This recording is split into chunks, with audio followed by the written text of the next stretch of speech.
E aí, pessoal? Estamos aqui no nosso primeiro videocast do nosso programa Mete o Pé. Eu sou Mi Alves. Eu sou a Luciana Luz. E nós estamos aqui para falar, para meter o pé sobre relacionamentos. Estamos aí nas proximidades dos Dias dos Namorados, né? Eu, uma solteira, como que fala? Quando a solteira é... Tá na pista. Não, é tipo uma solteira convicta e uma pessoa recém-separada, né? Estou solteira também, estou na pista. Exatamente. Pista, gente. É um... Pista de carro. Aqui do lado tem a Isabela, né? Que tá no background aqui, né? A pista é uma gíria, é aquela de outra época, né, gente? Tô na pista, pista de dança. Tô na pista. Tipo, Tem uma música da Isa, não tem? Tô na pista. Não, eu tô Tô na na brisa. Eu que tô na brisa, a gente não fumei nada. Então, hoje a gente vai conversar, né? Cada uma com a sua experiência. Eu mais como vivência e a Luciana como um terapeuta, né? E aí, vamos falando das nossas experiências, dia a dia, né? Como que é o relacionamento, as pressões que a gente enfrenta pra, por exemplo, no Dia dos Namorados, estar namorando, né? Pra estar casada com tal idade, pra ter tal coisa, nessa pressão que a sociedade faz. E eu percebo que muitas pessoas, né, Lu, elas entram no relacionamento só pra atender as expectativas da sociedade, né? A grande maioria. Não só entra no relacionamento, como se mantém no relacionamento muitas vezes.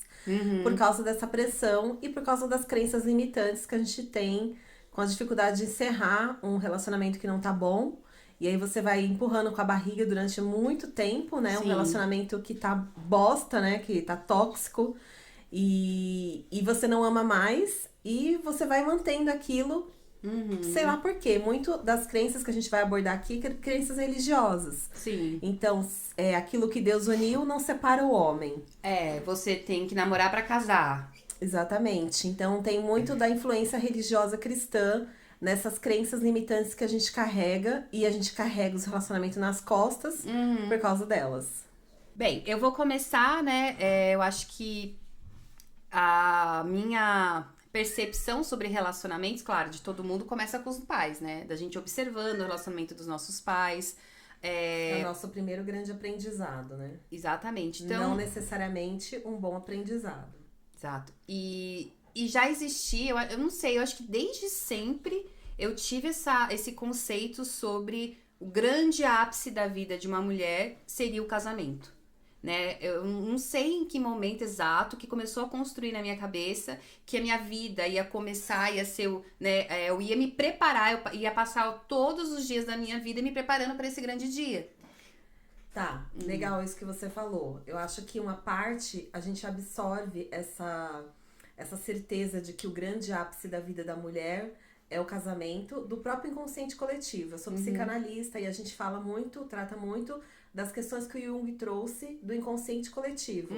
Então, o nosso país é um país cristão, predominantemente católico, foi colonizado, né, pelo povo português. E a gente carregou essas crenças, né, de casamento e também a questão do machismo, do nosso sistema patriarcal, o nome que eu tava tentando lembrar, sistema patriarcal. Monoteísta não, monoteísta é Deus, mas monogâmico, né? Monogâmico, exatamente, né? Então, automaticamente, a menina já vai absorvendo desde a infância Sim. essa coisa do casamento, tá nas nossas bonecas, nas nossas brincadeiras. Sim, Tá em verdade. ver as mulheres todas da nossa família casadas e aparentemente felizes, só que não, porque se você vai olhar um pouquinho mais a fundo, você percebe que não é bem assim, mas é porque todo mundo é assim, todo mundo casa. Continua, pode continuar. E também essa ideia de que nós temos que nos preparar para o casamento começa em casa, né? Primeiro dando a boneca, né? Brincando de casinha, brincando de boneca, te preparando para isso. Aí começa a ajudar em casa, aí a mãe fala: tem que aprender a cozinhar, porque um dia você vai casar e vai, né? vai cozinhar pro seu E marido. você pode substituir isso se você tem uma filha, de você tem que aprender a cozinhar, a limpar, Sim. a fazer, porque um dia você pode morar sozinha Sim. na faculdade, ou, né? Pode não, você vai morar um dia Sim, sozinha. você vai ser um Vamos, adulto um dia né? cuidar da sua Exatamente, vida. cuidar da sua vida. A mãe Então, não vai estar lá pra sempre pra limpar. Isso tanto pro homem como pra mulher. a gente já pode ir substituindo essas falas Sim. que são totalmente inconscientes. Eu sei que ninguém tem intenção, ninguém tá criando filho hoje em dia pra casar, Sim, tá? A gente sabe, isso é até fato. o povo da igreja não tá mais criando suas filhas somente pra casar, Uhum. né? Então, quero trazer isso muito forte, mas você já pode ir substituindo Sim, mas essas 38 falas. anos atrás, né, era muito mais intensivo isso. E eu lembro que, assim, no ensino médio, era muito claro, assim, a discrepância das minhas amigas. As minhas amigas todas sonhavam com faculdade, sonhavam com curso, e eu não tinha uma faculdade pra fazer. Porque na minha cabeça, eu ia com 20 e poucos anos casar. E outra, que o marido ia me sustentar, né? Tinha essa pegada também. Porque, assim, apesar da nossa mãe trabalhar, Nós ela... somos irmãs, tá, gente? a gente é irmã. Mesmo pai, mesma mãe. Meu pai e minha mamãe. Somos dois lados da mesma moeda. Porque eu não queria casar. É, verdade. Eu sempre falava em estudar Exatamente. jornalismo, fazer faculdade, ser independente. Eu tinha muito essa coisa dentro de mim de ser rebelde, de ir contra as regras. Foi de trabalhar tudo. com 15 anos. Foi trabalhar com 15 anos e ela tinha a intenção de casar. E no fim, quem casou primeiro com 18 anos? Primeiro não, quem casou, né, querida? Quem casou. Quem casou. Então, hoje eu percebo, né, e inclusive a Luciana, ela realmente era aquela pessoa que, não, que vamos conquistar e tudo mais, e inclusive ela saiu pra fora muito mais cedo. Até o fato de você namorar, foi um pouco que você sempre foi mais saída, mais de sair, mais de colocar a cara no mundo. Você foi trabalhar, você foi então querendo ou não, você foi na balada, você conheceu o Cris na balada, você entendeu?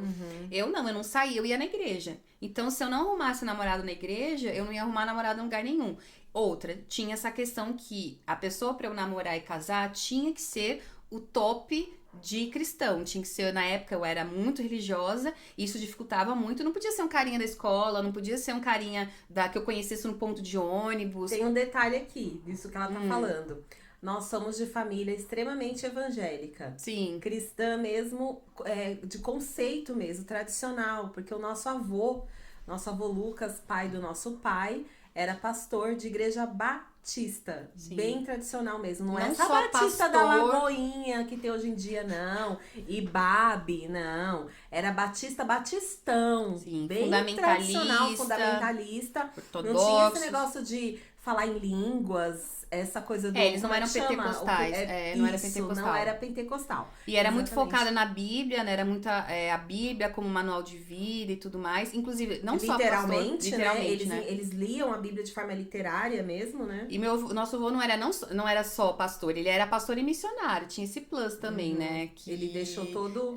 essa coisa de abrir mão da sua vida, né? Renúncia, esse Sim. papo de renúncia que hoje em dia é só um discurso, mas meu avô realmente viveu essa renúncia. Porque hoje em dia ser pastor significa andar de Status, Mercedes, status, né? Morar em grandes apartamentos. Sim, da a gente igreja. pode até falar sobre isso em outros tempos, né? Não, mas só pra trazer aqui, né? Que ser pastor na época que o nosso avô, e da forma que ele largou tudo, ele era empresário, microempresário, largou tudo pra ser pastor lá onde Judas perdeu as botas de Goiás, onde tinha índio.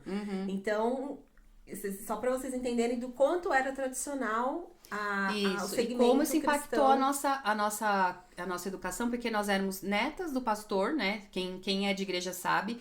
Nosso pai era um co-pastor, ele tinha essa função na época que a gente morou. A nossa avó até hoje, ela recebe missionária, né? pensão como missionária. Sim, né, a nossa mãe também era evangelista, então a gente foi criado ouvindo os preceitos da Bíblia antes de dormir. Antes de dormir, todo dia a gente tinha uma mensagenzinha da Bíblia pra ouvir. As musiquinhas e tudo mais. Então, assim, isso já tava muito na minha cabeça. E aí, quando eu cheguei na adolescência, eu fui buscar um grupo religioso. Sim. Fui buscar um grupo religioso pior do que a minha família, Não né? era uma igreja, né? Era realmente tipo uma seita. E isso só fortaleceu essa ideia. É claro que eu já tinha essas crenças e só fortaleceu de que o namoro e o casamento era um grande evento, assim, era a coisa mais importante da minha vida. mesmo quando eu fui fazer faculdade, eu tinha pra mim a ideia de que eu ia fazer faculdade por um tempo. Que eu ia até me formar, mas que eu nunca ia exercer, que eu ia ser voluntária, que eu ia ajudar na igreja. Inclusive, eu fiz uma faculdade que, na minha cabeça, iria ser muito útil na igreja, né? Não porque eu queria me sustentar, não porque eu queria viajar, não, porque eu queria, porque eu sabia que quem ia me sustentar ia ser meu marido, né? Então, assim, isso conformou toda a minha história em relação a relacionamentos. Então, eu sempre levei relacionamentos muito a sério. Então, até os 30 anos, eu não tinha me relacionado com ninguém, assim, fisicamente. Eu só tinha namorado com um rapaz na igreja. Tive esse namoro com um rapaz na igreja. Só que o nosso namoro na igreja, primeiro, porque eu não gostava dele, né? A gente meio que foi impulsionado. A igreja fazia casais, né? Formava os casais, e como tinha essa questão da sexualidade, que a gente não podia expressar, né, não podia assim, eu não fazia, né, mas a gente não podia expressar a nossa sexualidade. Era um conceito, né, mas não necessariamente o povo conseguia cumprir na prática. Porque hoje eu entendo que eu era estranha, né, que eu era que o que realmente natural é as pessoas expressarem a sua sexualidade. Mas até me perdi. O que eu tava falando? Você tava falando que a igreja formava casais. Isso. Então, assim, inclusive, quando esse rapaz veio pedir pra fazer a corte comigo, né? Primeiro a gente fez a corte, eu lembro que eu falei com a líder que eu não queria, que eu não gostava dele. Aí ela falou, mas e se for vontade de Deus? Né? E se for ele que Deus tem pra você? Inclusive, o exemplo dela, né? A vida dela, que ela sempre contava, era uma história muito assim, que ela não gostava do marido, né, que ela não queria ficar com o marido, mas vai que é ele que Deus tem pra mim. E foi ela disse que o amor veio no tempo, parecendo assistindo, né, Rainha Charlotte, né? Rainha Charlotte, né? O amor vem com o tempo. Então tinha essa ideia. Então eu já fui treinada de que eu tinha que escolher uma pessoa do ponto de vista de Deus, né? Então, isso criou muitos critérios. Então, hoje eu sei que eu sou uma pessoa mais rigorosa, mais criteriosa, porque ainda tem muitas crenças na minha cabeça. E outra, da seriedade, eu não consigo entrar num relacionamento leve. Eu não consigo fluir no relacionamento, porque eu tenho um peso muito grande de expectativas sobre isso, desperta gatilhos, né? Exatamente. Só um resuminho aqui da minha história amorosa. Hoje eu tô solteira, muito porque eu levo muito a sério isso e na verdade hoje eu me vejo a minha solteirice, mas porque eu preciso me conhecer primeiro. Eu passei muitos anos não namorando por escolher pessoas que não me valorizavam, né? Eu escolhia sempre aquele rapaz que não tá disponível, que não tá querendo um compromisso, que não quer um compromisso ou comigo, né? Não quer um compromisso comigo ou não quer compromisso com ninguém. Então, por muitas vezes eu gostava da pessoa, a pessoa não gostava de mim. Eu queria ter um relacionamento com a pessoa não queria ter um relacionamento comigo. E quem queria, você não gostava da pessoa. Quem queria. Que é um tipo de autossabotagem, Sim. né? A gente acaba gostando de quem não gosta da gente e a gente gosta de quem tá indisponível. Aí sim tem música da Marília Mendonça. Quem eu quero não me quer, quem me quer não vou querer. Ninguém vai sofrer sozinho, todo mundo vai sofrer. A música, né? Olha a crença dela, né, que ela tinha. Mas é isso, né? Eu acabava me interessando por quem não estava interessado em mim de verdade, ou quem se interessava por mim com aspas, né? Uhum. Desde que você emagreça, né? Tem essa questão do peso, porque querendo ou não, eu com ansiedade, com todas as questões, eu comi meus sentimentos, né? Comeu as emoções. Comi minhas emoções e tem a ver também com o meu corpo, com meu, né? E aí é um assunto de autoimagem, que eu sempre achei meu corpo algo que precisava ser escondido e tudo mais. Questão de proteção, né? Questão de proteção e também relacionamentos, os poucos relacionamentos que eu tive, né? Normalmente eram pessoas que eu não estava apaixonada por ela. Mas eu falei, né, quero ter um namorado, não quero ficar sozinha, né, vou ficar com alguém, vou mudar meus status na rede social, vou poder postar uma fotinho com alguém, isso era muito importante pra mim. Na época eu ficava muito pensando, vai ter festa da família, por exemplo, ontem teve um aniversário de uma prima, e eu tava lá no meio do aniversário quando eu lembrei que normalmente antes eu passava boa parte do dia pensando na possibilidade de um dia eu levar alguém numa festa da família. E fica fantasiando, eu ficava né? fantasiando, normalmente com o crush da época, ou com o boy da época que não tava afim de me assumir.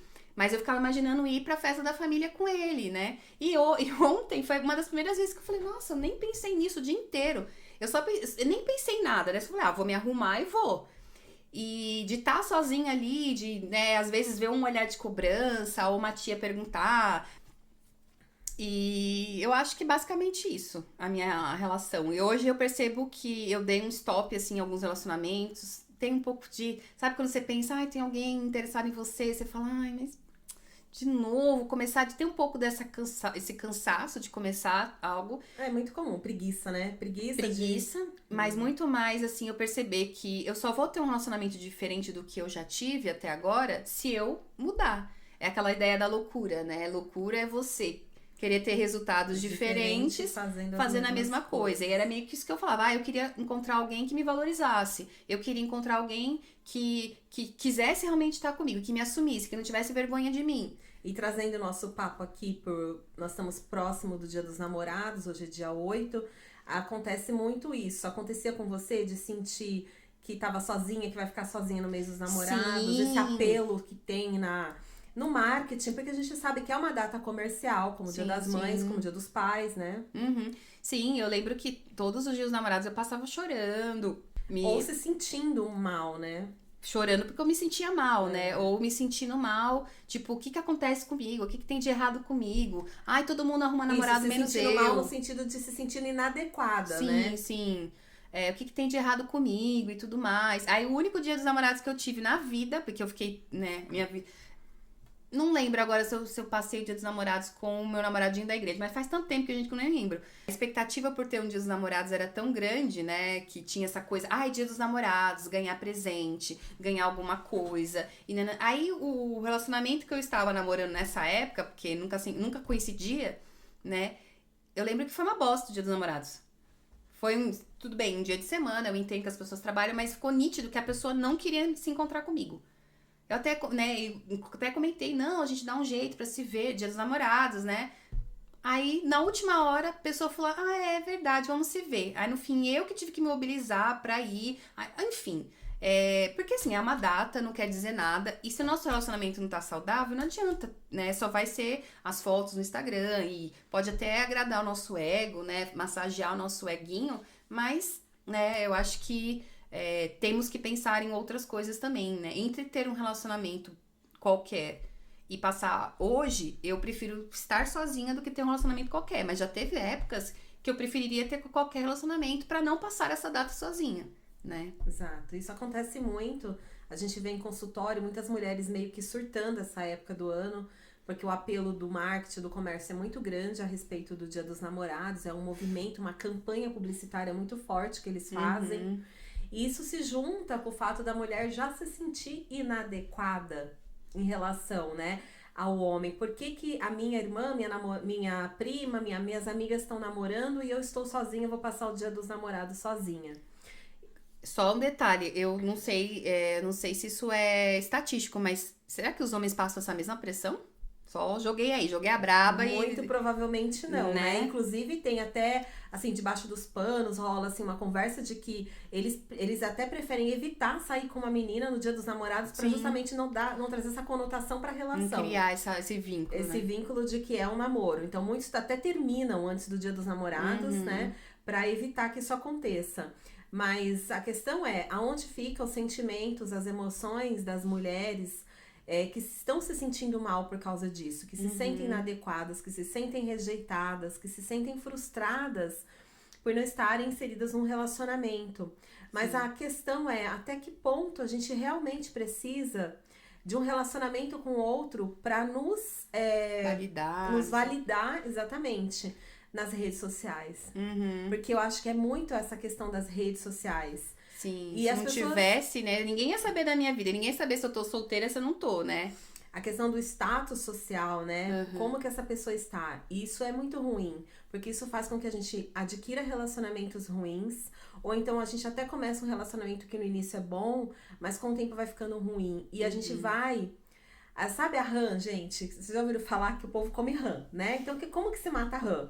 Você coloca ela viva dentro da água quente e tampa a panela e deixa ela lá. E ela vai cozinhando e ela morre com a temperatura sem perceber. Provavelmente ela começa fria e depois vai esquentando, né? Provavelmente no final ela deve sentir dor, né? A rinite me pegando. Provavelmente no final ela deve sentir dor, mas é assim que se mata a rã. E de certa forma, eu sei que é uma comparação muito esdrúxula, né? Mas de certa forma é assim que acontece com os relacionamentos. Principalmente relacionamentos muito longos, muito duradouros, que eu tô saindo de um de 25 anos, né? Porque quando ela tava contando que ela tava preocupada na adolescência em ter um relacionamento, em casar, esse era o ápice da vida dela, eu pensava em fazer faculdade e estudar, mas eu me apaixonei com 17 anos e estava até agora casada com essa pessoa, porque eu me apaixonei, pai das minhas filhas e tudo. E é justamente essa comparação esdrúxula da rã que eu tô fazendo, que num relacionamento vai ficando ruim com o passar do tempo, porque, gente, né, relacionamentos, casamentos muito, muito longos demandam, pra dar certo assim, pra funcionar, demanda muita energia de ambos. O casal precisa estar todos os dias escolhendo, decidindo estar juntos. Sim. Porque é muito tempo mesmo, 25 anos é muito tempo. E eu não sei até que ponto relacionamentos monogâmicos são viáveis nos tempos de hoje que nós estamos vivendo. Né? Não sei até que ponto. Essa é uma coisa que eu tenho questionado muito dentro de mim na terapia, que eu sou terapeuta, mas eu também faço terapia. Sim, a Noemi também faz terapia, somos pessoas terapiadas. Sim. Porque se você não buscar ajuda, você surta no meio de toda essa confusão, dessas personalidades que a gente que a gente desenvolve, essas mudanças na vida. Requer terapia. Eu vou deixar meu contato aqui na descrição do vídeo, no comentário fixado. É muito importante. E eu tô estudando todas essas questões, os relacionamentos monogâmicos, não monogâmicos. Existe a possibilidade de, ao invés do casamento terminar, passar a ser aberto, se abrir para outros relacionamentos. Existem vários questionamentos que a gente vai fazendo como terapeuta, como psicanalista, de tantos atendimentos que a gente vai fazendo e também olhando para nossa própria vida. A questão da traição. Então, tudo isso é muito complicado de manter um relacionamento muito longo, né? Você chega um momento que... Porque as pessoas mudam. E isso é natural, é normal mudar. Se você tá casada há muito, muito tempo, e você sente que você não mudou, tem alguma coisa errada com você. Porque é natural que com o passar do tempo a gente mude.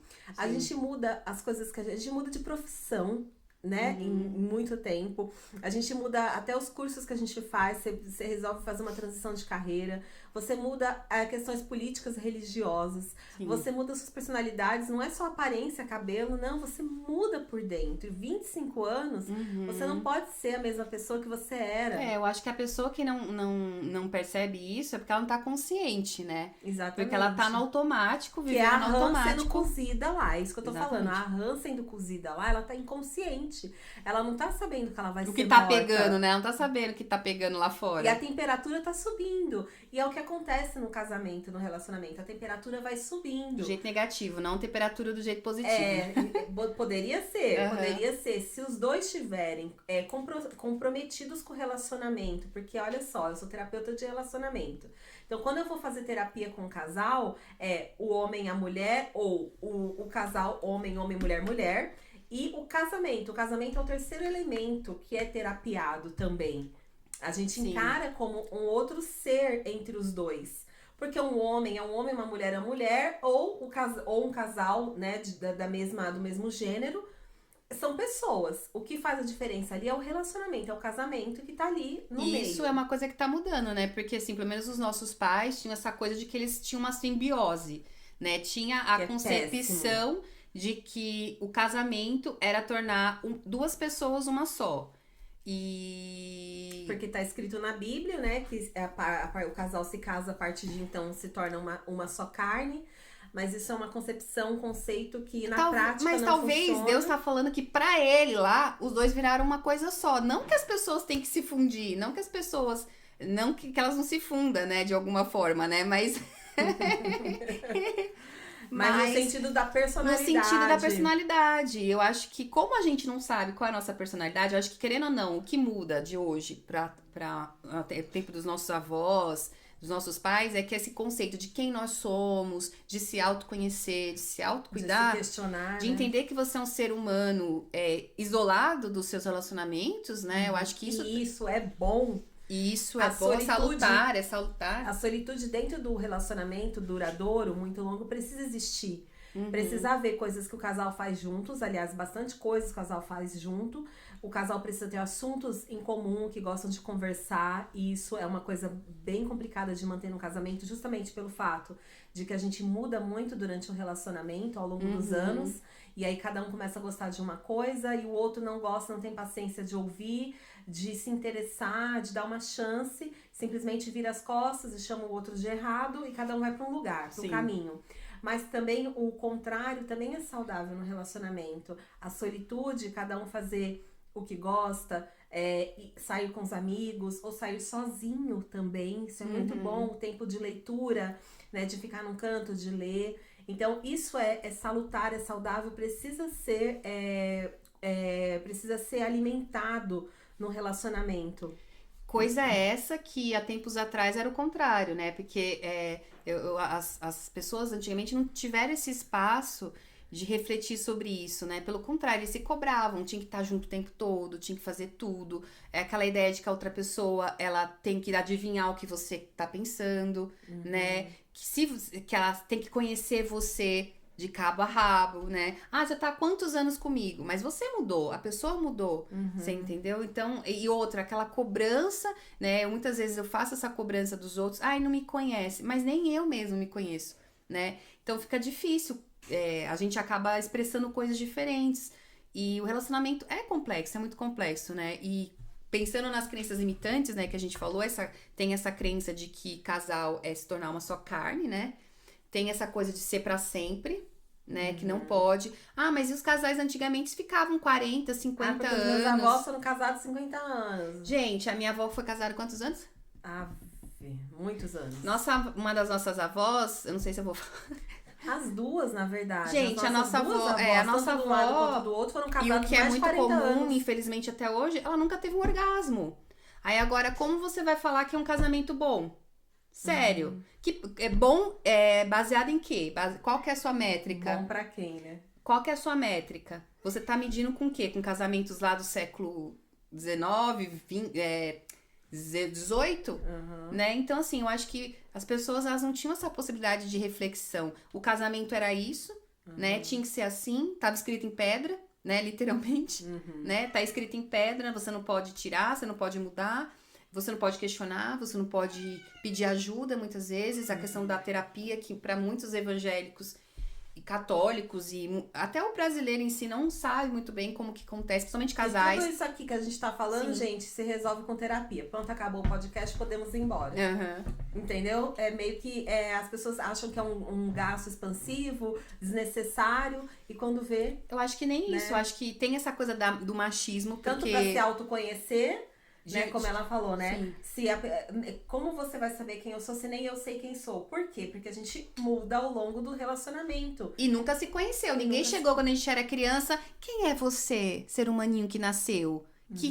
Qual que é o seu propósito de vida? Ninguém faz isso com a gente. As pessoas vão falando, você é isso, você é aquilo outro. Então, na verdade, você conhece o que as outras pessoas acham de você, né? E o que eu ia falar é da questão do machismo da nossa sociedade, do homem, por exemplo, não se cuidar. Então, você chegar pro seu marido e falar, vamos pra uma terapia, né? Aí chega lá a terapeuta falar pra ele que ele precisa melhorar, que ele precisa nananã. Né? Você conhecendo o seu relacionamento, você acha que ele ia gostar de fazer terapia? Não, nem quis fazer. Mesmo eu sendo terapeuta. Sim. Então tem isso também. Sugeri tanto a gente fazer terapia de casais, como ele fazer terapia sozinho, mas... Era só né? Mas enfim, não é essa a questão. A questão é que todos precisamos, independente de você ser solteiro, de você estar namorando, estar noivo, ou se você se separou, se você ficou viúvo, tá de luto, precisa fazer terapia. Autoconhecimento. A partir do momento que o ser se conhece, sabe quem é nesse momento, porque a gente não é o mesmo a vida toda, a gente muda, a gente tá partindo muito dessa questão dos vários ciclos da vida que a gente tem ao longo da nossa jornada de vida, a gente vai mudando os ciclos da nossa vida. Então, a terapia, ela é um tratamento longo porque é contínuo, porque as nossas mudanças são contínuas. Então, você se conhecer, você saber o que você quer e o que você não quer. Porque outra coisa ruim que acontece nos relacionamentos, tanto de quem vai iniciar como quem já está há muito tempo, é não saber dizer não. A gente tem muito isso de acabar ser permissivo, vai permitindo que as coisas vão acontecendo e dizendo sim né? E vai fazendo, mesmo não querendo. A gente perde o individualismo, né? E a gente perde o poder de saber o que eu quero mesmo. Quem eu realmente sou e o que eu realmente quero. A gente vai perdendo os nossos valores, né? Então, nem sei mais quais são os meus valores. Tô há tanto tempo nesse relacionamento que perdi os meus valores. Eu lembro que eu chegava a mudar gosto musical, começava a ouvir músicas que normalmente eu não gosto, que hoje eu não ouço mais. Começava a ter hábitos. Tudo bem que eu acho que a gente tem que tentar se encaixar, tem que ter um equilíbrio, né? mas eu sinto assim, e muito era porque eu tinha medo da pessoa não querer ficar comigo. Eu acho que talvez a razão é a motivação, né? Eu acho que se você começa a ouvir um tipo de coisa porque você quer ter o que conversar com a pessoa, porque você tá se interessando pelos interesses dela. Sim, mas eu acho que a ideia era mais assim, você tem que agradar a pessoa. Você não pode. Eu lembro que, inclusive, como eu passei muitos anos na igreja e eu não tive essa coisa de vivência, quando eu comecei a me relacionar com 30, eu falei, eu preciso aprender. Né? Aí eu fui pra internet. Então eu consumi um monte de merda de coisas falando como que a mulher tinha que ser no relacionamento. E sempre a mulher tinha que ser super interessada, super acessível, super fácil, super isso, pra poder captar. Você tem que ser super sexy, você tem que. Eu criei essa coisa, você tem que ser sexy, você tem que ser isso, você tem que. E não critica o cara, porque senão o cara não vai. Aí eu ainda virginiana, né? Eu falei, meu Deus, não posso criticar. Então, assim, eu aprendi do jeito errado, aprendi a não. Na verdade, eu tinha que ter procurado a me conhecer, né? A quem eu sou. Não, eu fui procurar como eu deveria ser, né? Para Pra poder atrair um cara ou para manter um relacionamento. Sim. A gente, em vez de buscar autoconhecimento, se conhecer, porque ninguém nos ensina isso novamente, né? A gente acaba indo buscar como eu posso agradar o outro. Segurar o outro. A gente fez uma pesquisazinha rápida aqui antes de começar o podcast no YouTube, jogamos lá Dia dos Namorados. É extremamente interessante, gente, porque 10 formas de agradar o seu namorado na cama, 40 presentes que você pode dar pra ele, 20 formas de não sei o que pra ele, 20 não sei o que, não sei o que. Então é tudo assim, os vídeos dos primeiros 10 do Trends lá do YouTube era como agradar o seu namorado no Dia dos Namorados. Nós mulheres temos que pensar, nós estamos trazendo aqui um pouco de argumentos e questionamentos e levantando um pouco desse pó que está escondidinho embaixo do tapete, porque nós estamos inseridas num país que é um país que é machista, patriarcal, né? Que a questão da religião, e a questão da religião, de ser religioso não é ruim. A questão é ser hipócrita. Porque nós não somos religiosas, mas nós somos espiritualizadas. Mas a questão da hipocrisia, de não falar a verdade, de não fazer, de não ser coerente. Sim. De não fazer aquilo que se faz. Que se fala, né? Que se fala, não fazer aquilo que se fala. Então, nós mulheres temos que tomar muito cuidado com isso. Até que ponto eu estou me anulando, estou perdendo a minha individualidade, quem eu realmente sou, a minha essência como ser, tá? E aqui tô falando realmente de algo espiritual, de algo transcendental. O meu ser, a minha essência, eu falo muito disso no meu Instagram, né? Para agradar o outro, para atrair um relacionamento ou para manter um relacionamento que tá desgastado, que é tóxico, que tá ruim. Quantas traições as mulheres têm aguentado com essas crenças de que, não, mas todo homem trai. A questão aqui não é essa, a questão é o acordo que se faz. Então, que tal propor uma relação não monogâmica para ficar justo para homem e mulher? Entendeu? Sim. Mas vai propor isso pro seu esposo. Então você tem um outro relacionamento, então eu também vou ter um outro relacionamento. Vamos abrir então um casamento. Ver se ele topa. Então é sobre isso. Aí é outra crença. Hipocrisia, a incoerência. Aí eu acho que é outra crença que a igreja traz, né? Que é essa crença hipócrita de que de ser uma coisa monogâmica, né? De você ser exclusivo, de você ser propriedade do outro ter essa posse sobre você e você sobre o outro. Que é um versículo, né? De que o seu corpo não é seu, o seu corpo é do seu esposo, o corpo do seu esposo não pertence a ele, pertence a você. Sim. Só que na prática a gente sabe que isso não acontece, né? E o será que é pra acontecer? O seu corpo pertence a ele e o dele pertence a toda a galera. Entendeu? Então essa que é a questão. E será que essa ideia precisa ser mantida hoje em dia? Será que hoje em dia a gente... Porque assim, eu vejo que os textos sagrados, os livros religiosos, eles têm vários ensinamentos, mas eles também estão dentro de um contexto, eles estão dentro de uma época. Uma cultura. Uma cultura. E assim como na época, a medicina, o que a Bíblia falava para passar nas feridas? Azeite. Hoje, o que a gente passa na ferida? Aí agora vai querer manter o que Jesus fazia na época, porque é o que a Bíblia falava. Não. A gente amadureceu, a gente desenvolveu. Você entendeu? Assim como todas as coisas, relacionamento, a sociedade desenvolveu, as medicinas desenvolveu, a ciência desenvolveu. A gente não pode continuar as relações sociais da mesma forma. Estamos em outras épocas, né? Essa questão, eu tinha muito essa visão de que eu ia amar um homem só. Pra mim, eu ia amar um homem só, eu ia transar com um homem só, eu ia beijar um homem só, era um homem só. Você entendeu? Homem e só, uma pessoa só, né? Tinha essas definições prontas, né? Porque a nossa base conceitual é o amor romântico.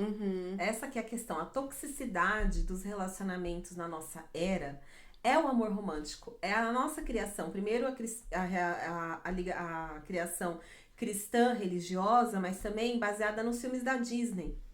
Que, querendo ou não, estão dentro dessa Estão sociedade. Inseridos nessa sociedade. Aquilo que eu falei no início do podcast. O inconsciente coletivo. Então, o que é o inconsciente coletivo? Porque o inconsciente coletivo, ele não é só da humanidade, do planeta.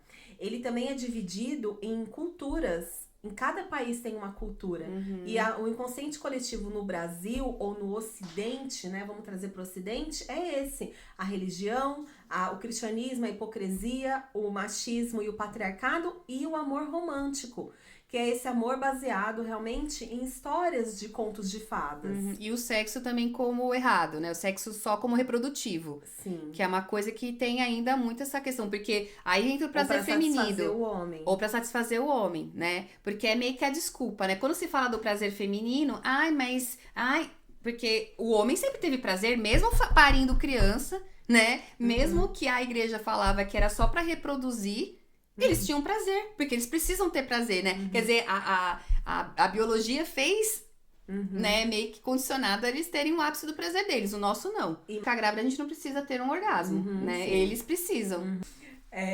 Um outro ponto da biologia que seria legal a gente falar também é que a biologia, ela favorece também a mulher, pela questão da gente ter um órgão que é só pro prazer. Sim. Que seria o clitóris, que nem é explorado na nossa cultura. Foi descoberto em 1995?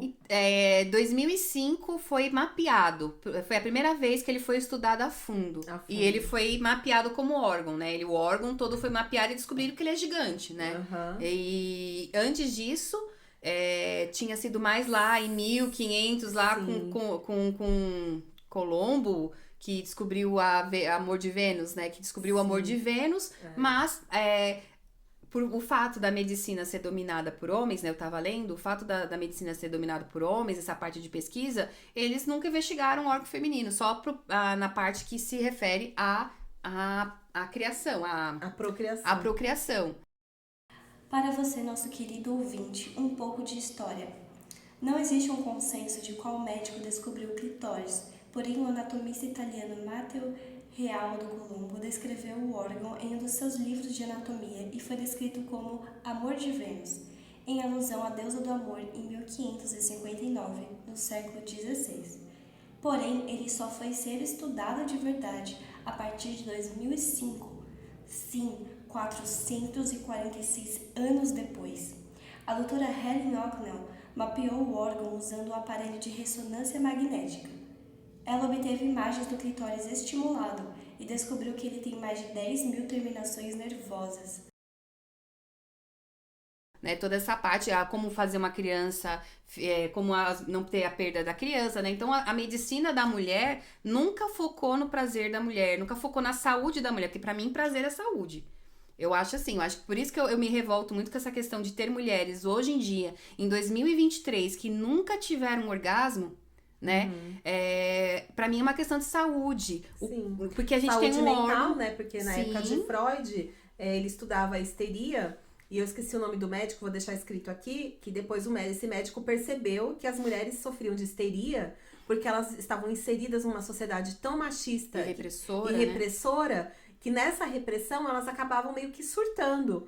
e que se ele estimulasse o clitóris delas, que na época nem se sabia que era um clitóris, sabia-se que era um ponto de prazer, elas chegavam ao orgasmo e elas liberavam emoções no orgasmo. Elas liberavam aquelas tensões que elas tinham, que elas carregavam. Sim. E aí a vida delas melhorava, elas saíam desses quadros de histeria. Porque Tem um até filme então, falando dessa... tem um filme, a gente vai deixar aqui na filme descrição contando também, a história desse médico. E elas até, porque antes da descoberta disso, elas iam parar em sanatórios, em manicômios com esses surtos de histeria. Para vocês, nossos ouvintes, mais um pouco de história. A massagem pélvica foi um tratamento durante a época da histeria, doença nervosa. Os médicos acreditavam que a estimulação do clitóris ajudaria a aliviar as pressões femininas que levavam tantas mulheres a sanatórios. Em 1880, o médico e inventor Joseph Mortimer Gravel patenteou um massageador eletromecânico que passou a ser usado pelos médicos para aplicar a massagem feminina e que mais à frente deu origem aos vibradores. Freud estudava isso. Foi assim que ele meio que descobriu a psicanálise. Sim, e como poderia melhorar a qualidade de vida das mulheres, né? Se as mulheres que não têm orgasmos pudessem ter, né? Exatamente. Inclusive, eu postei um vídeo interessante, só o finalzinho dele no meu Instagram, e tá bombando aí na rede uma mulher fazendo pesquisa sobre o prazer dos homens e o prazer das mulheres. E todos os homens 10. Tipo, qual que é a sua nota sobre a sua vida sexual? 10. E as mulheres 6, 7, né? E aí teve um senhor que falou no final, que ele falou assim: se eu não sentisse prazer, eu não procuraria sexo. Eu não faria de novo, eu não ia tentar fazer de novo sexo se eu não sentisse o prazer que eu sinto. Então eu acho que a minha mulher sente prazer, porque ela me procura. Ele acha. Nota da editora. Por isso que é tão importante você se masturbar. Compre um golfinho. Um golfinho. Ainda falei errado. Compre um vibrador. Sim. Nota da editora. Compre um vibrador. Sim, aí é o escândalo do vibrador, né? Porque hoje em dia tá todo mundo falando de vibrador, assim, todo mundo da mídia falando de vibrador, de vibrador. A Angélica, né, teve lá aquela polêmica que ela falou de vibrador no Dia das Mães, né? E tudo mais. Teve mais alguém que falou de vibrador aí que também... Ai, que absurdo. Por quê? Tanto nós mulheres como os homens têm a mesma programação. Então, tem mulheres que... Ai, não, porque tal... Primeiro que, né... É difícil você saber o que sentir se você nunca sentiu, né? Então, eu acho que se uma mulher nunca teve orgasmo, não tem o hábito de se masturbar, né? Não se conhece, ela vai fazer sexo e achar que aquilo é o que ela...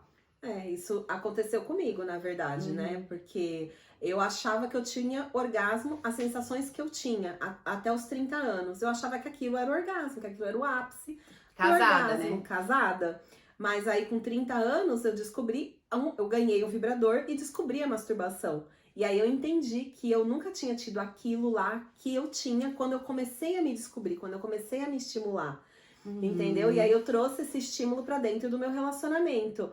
E aí as coisas melhoraram bastante. Mas se você não sabe o que você vai sentir, você não sabe que aquilo faz falta, que você não chegou naquele nível. Ou os efeitos que fazem no seu corpo. Porque é aquela coisa que eu coloquei... A potência, né, que pode chegar.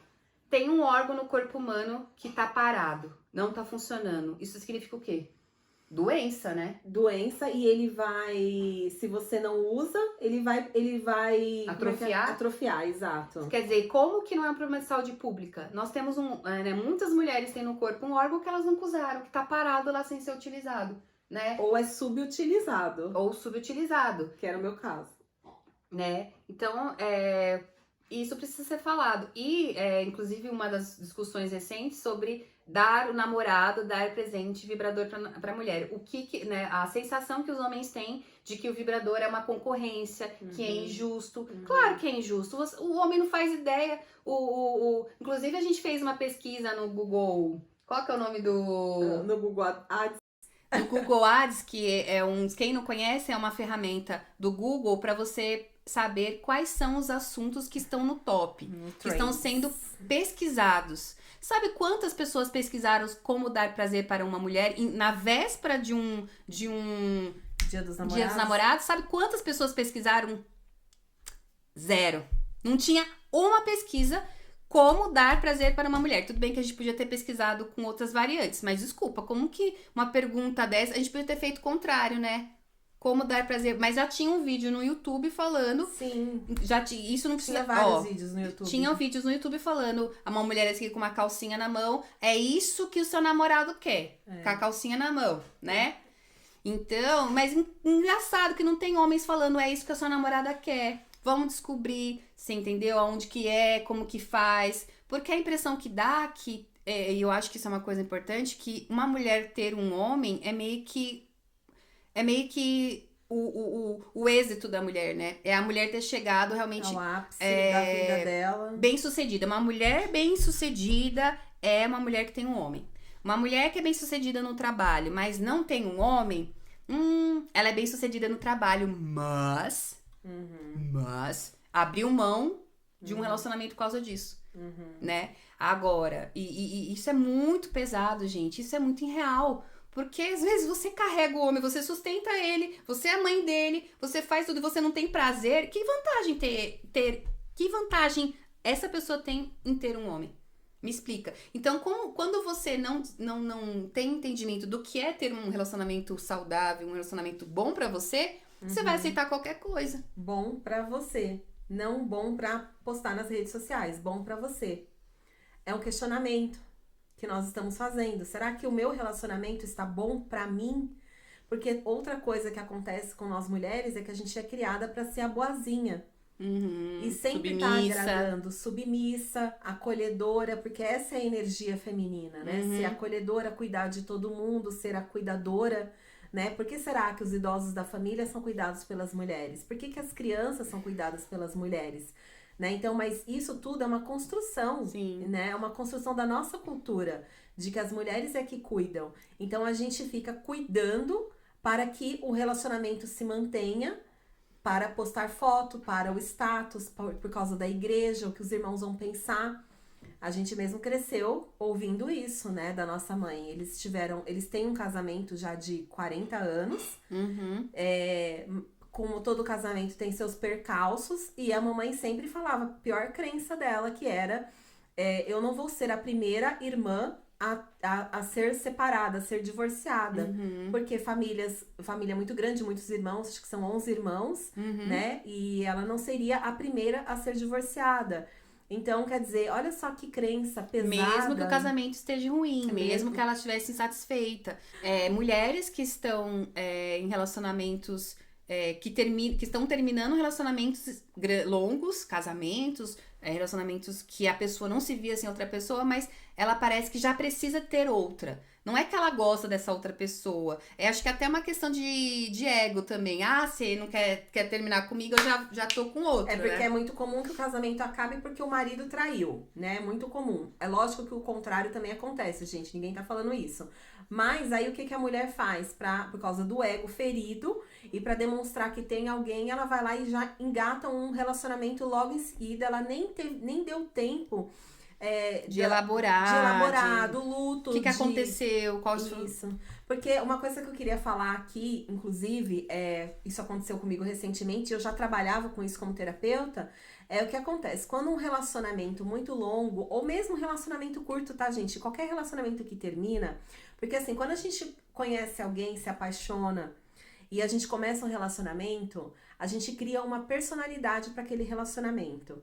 Vou dar um exemplo assim, um pouco exagerado. Quem não tem aquela amiga que começa a namorar é a amiga camaleão. Ela namora um cara rock and roll que anda de Harley Davidson. Aí ela só vive agora de roupa de couro e nem gostava de rock. Ela era do samba, mas ela agora, entendeu? Sim. Então a gente... a gente acontece muito isso conosco mulheres, pra agradar o homem, como a gente já falou aqui. Então a gente cria uma personalidade para aquele relacionamento, que na psicanálise a gente fala que é a máscara. A gente cria uma máscara para viver aquele relacionamento. E não é só a personalidade, a persona, o personagem que você veste para agradar aquele cara, mas os sonhos que você constrói na sua mente, né, no seu mental, com aquela pessoa. Você constrói sonhos de viver com aquela pessoa. Então, se você começou a namorar, você constrói o sonho de casar, de noivar, de casar, os filhos que vocês vão ter, os lugares para onde vocês vão viajar, que nós vamos envelhecer juntos. Eu criei esses sonhos quando eu estava casada, porque eu sou uma mulher que eu fui criada pra casar com um homem só, como a Noemi já falou. Eu nunca na minha mente eu pensei assim, eu vou me separar e vou ter vários relacionamentos. Eu nunca criei isso na minha mente, até porque eu tava tão ocupada criando as minhas filhas, trabalhando, estudando, transitando, mudando de carreira, que eu não tinha esses pensamentos.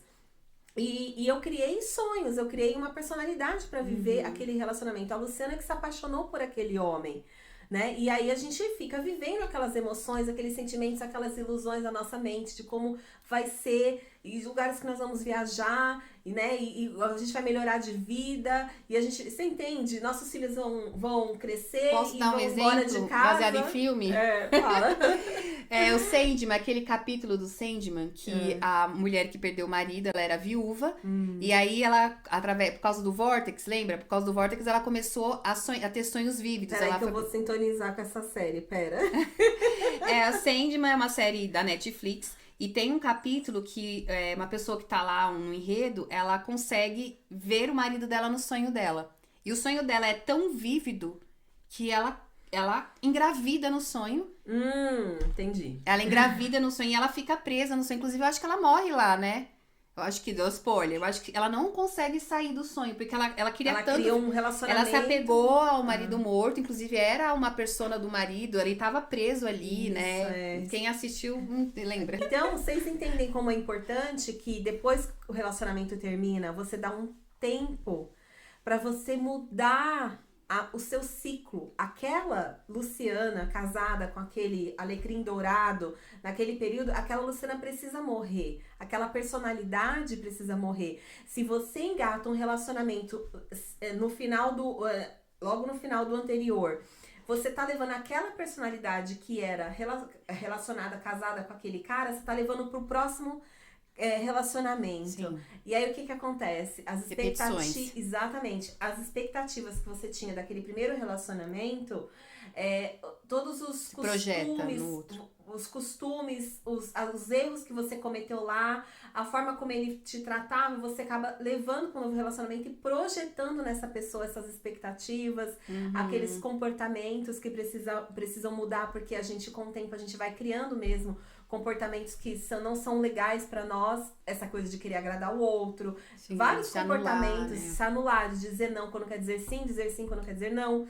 Então tudo isso a gente leva pra um novo relacionamento e, não muito surpresa, o relacionamento não dá certo, o relacionamento termina, porque você carregou toda aquela carga, todo aquele peso do último relacionamento e jogou naquele cara que entrou na sua vida de repente ali, ele tava ali de bobeira, distraído e caiu na sua rede, amiga.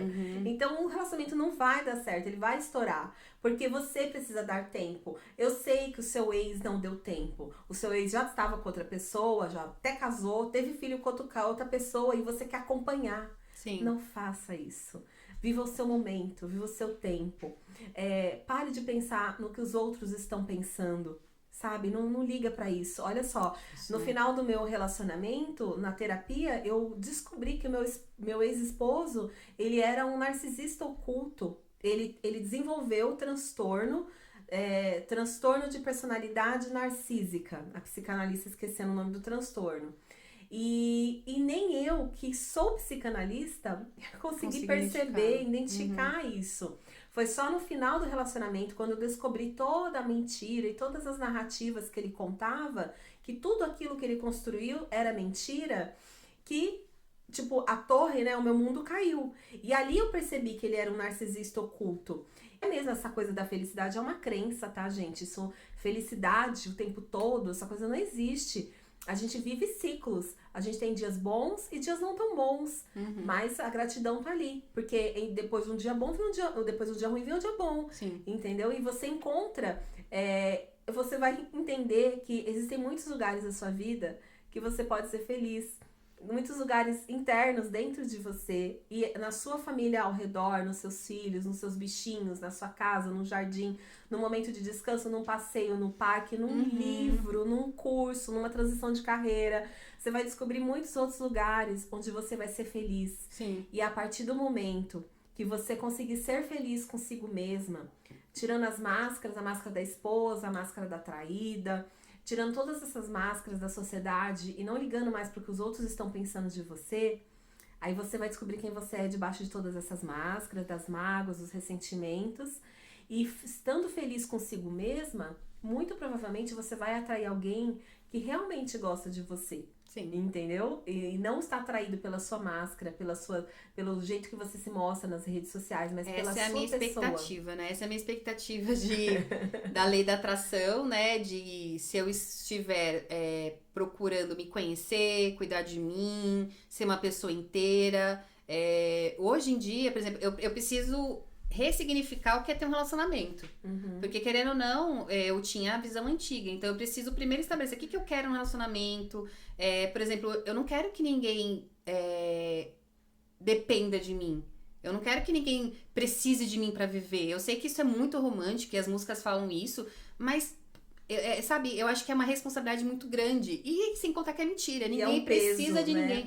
Na verdade, a dependência emocional é um peso. Sim. Ela não tá ligada ao amor romântico, mas na verdade não se sustenta por muito tempo. A dependência emocional. E só existe traços narcisistas quando existe dependência emocional. Né? Então, se eu fosse uma pessoa dependente emocional do meu marido, eu teria, fica em casa, eu te perdoo da traição, vamos tentar fazer terapia e recuperar. Não, eu decidi que não. A partir do momento que eu descobri a traição, eu falei, eu não quero mais. Porque eu não tenho dependência emocional dele, entendeu? Eu vou me refazer. Porque, amor, se você não amar a si mesma, você não vai atrair alguém que te ame. Entende? Sim. Se você levar a dependência emocional de um relacionamento para o outro, você vai atrair outra pessoa com as mesmas características do seu relacionamento anterior. Porque você precisa mudar. E para mudar, a gente tem que morrer. Essa personalidade precisa morrer para dar lugar a uma personalidade nova que se ama, que se compreende, que se aceita como é, né? Isso não quer dizer que você não possa mudar alguns aspectos, mas a aceitação é muito importante, porque se eu não me aceito, eu vivo em conflito comigo mesma, brigando com a minha aparência, brigando comigo, eu vou encontrar uma pessoa que vai brigar com a minha aparência, que também não vai me aceitar. Quando a gente fala de lei da atração, tem muita gente que detesta esse termo lei da atração, mas tudo na nossa vida é lei da atração, tudo é atraído. As mesmas energias que eu emano são as mesmas energias que eu atraio pra mim. Sim. É um imã, né? É isso que acontece. É polaridade oposta, mas na verdade é a mesma energia vibrando que você atrai pra você, pra sua vida. Então, se você não mudar os seus comportamentos em relação ao relacionamento anterior, você vai atrair o mais do mesmo. E eu acho que o que cabe aí para futuras discussões, né, futuros podcasts, é como que a gente pode mudar a cultura, né, como que a gente pode fortalecer as pessoas, né, os indivíduos, porque não adianta só as mulheres ou um dos lados procurar ajuda, todos têm que procurar ajuda, né, as pessoas precisam entender que se você tá numa direção que não tá te fazendo bem, que não tá sendo certa pra você, e você não tá conseguindo mudar, pede ajuda, né? Tem vários conteúdos aí, autoajuda, livros de autoajuda. Então, assim, eu acho que o desejo é que se faça uma discussão maior sobre o que é não só ter um relacionamento, mas como é importante que os relacionamentos sejam saudáveis, como é importante que os relacionamentos tragam realmente contribuição e que eles sejam maduros, né? O que a gente estava vendo um pouquinho antes, né? Eu percebo que aquela sensação que eu tinha de que a minha vida ia ser ter um relacionamento era imaturidade de não saber que a vida é muito mais que isso, que tem tantas outras formas de ser alegre, de ser feliz. E uma coisa que me passa às vezes na cabeça, porque eu tenho essa questão de me importar com a opinião dos outros e eu tô trabalhando isso, as pessoas não vão acreditar que eu sou feliz. Você acredita? As pessoas não vão acreditar que eu sou realmente feliz, as pessoas não vão acreditar que eu tô de boa, né? As pessoas não vão acreditar que eu tô bem se eu não tiver um relacionamento específico e tudo mais. E na verdade não faz a menor diferença pra você o que os outros vão acreditar ou deixar de acreditar. Sim. Né? Porque, sobre isso. Na verdade, só faz diferença o que eu acredito sobre mim, né? Antigamente tinha essa crença de que, realmente só quem convive com você, que te conhece.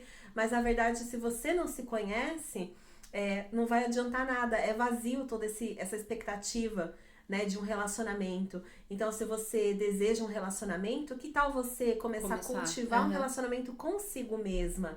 Mas não um relacionamento tóxico, né? Que tal você ser mais amorosa consigo mesma, com seus defeitos que você acha que tem, com as características que você não gosta em você? Que tal você se comparar menos, com as outras pessoas. Diminui um pouquinho aí esse índice que você usa para se comparar com outra pessoa, né? Pensa um pouco que tem a questão genética, pensa um pouco que tem questões culturais, tem outra criação, outra família.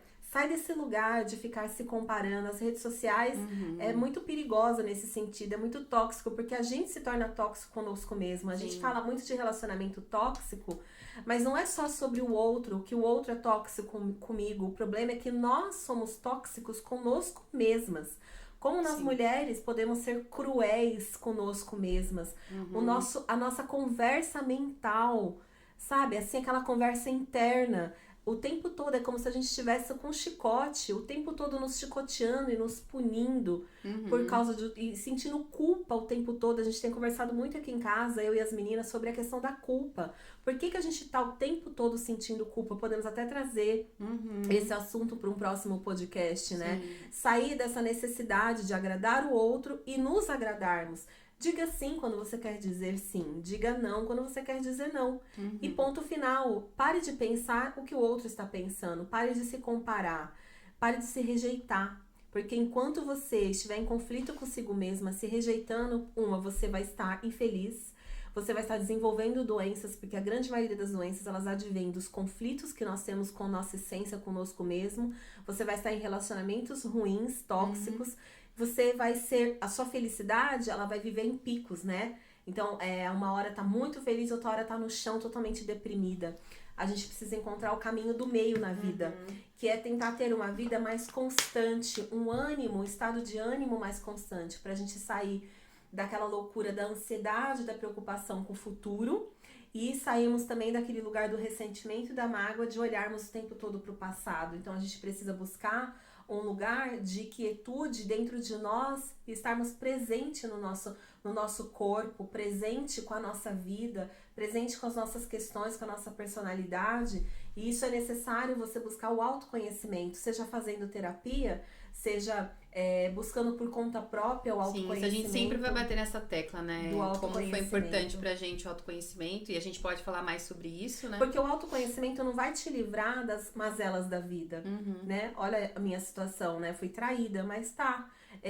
O que eu faço com o que fizeram comigo? Sim. Né? Eu posso simplesmente entrar em depressão, voltar pra depressão porque eu já tive, eu posso ficar me julgando, me culpando, me comparando, ou eu posso olhar pra isso e falar, tá bom, como eu lido com isso? Né? Como que eu continuo vivendo e sendo feliz, porque eu não sou nem a primeira nem a última mulher a ser traída, a ser deixada, a ser enganada, entendeu? Então, o que você vai fazer com as coisas que estão acontecendo na sua vida, que é a questão. Isso é ser feliz, né? A felicidade não é o que a gente vê lá no Instagram, né? Felicidade é eu estar bem com as minhas questões internas, porque elas vão existir sempre. E você limpa algumas questões com autoconhecimento, crenças, e aí vem outras. E é um trabalho constante, mas não é pra ser também um trabalho cansativo do autoconhecimento. É pra ser constante. É sair dos picos da ansiedade e da mágoa do passado. E realmente estar presente, buscando uma serenidade dentro de cada uma de nós. É isso aí, pessoal. Espero que vocês tenham gostado desse nosso primeiro videocast, Vou né? deixar meu contato aqui embaixo, como terapeuta. Sim, as nossas redes sociais vão aparecer em algum lugar aqui. Eu tô organizando um workshop. Então, se você tem mais interesse sobre esse assunto de autoconhecimento, se você quer se refazer, se você tá precisando encerrar ciclos na sua vida, tá precisando aprender a dizer não, dizer sim, entre em contato comigo. Nas minhas redes sociais eu vou estar divulgando esse final de semana aí, a data do workshop. E bora se conhecer, gente. Bora fazer esse movimento pra dentro de nós e pararmos de esperar tanto do outro. Porque o outro não vai fazer por você o que você não está fazendo por si mesma. Legal? Tchau, tchau.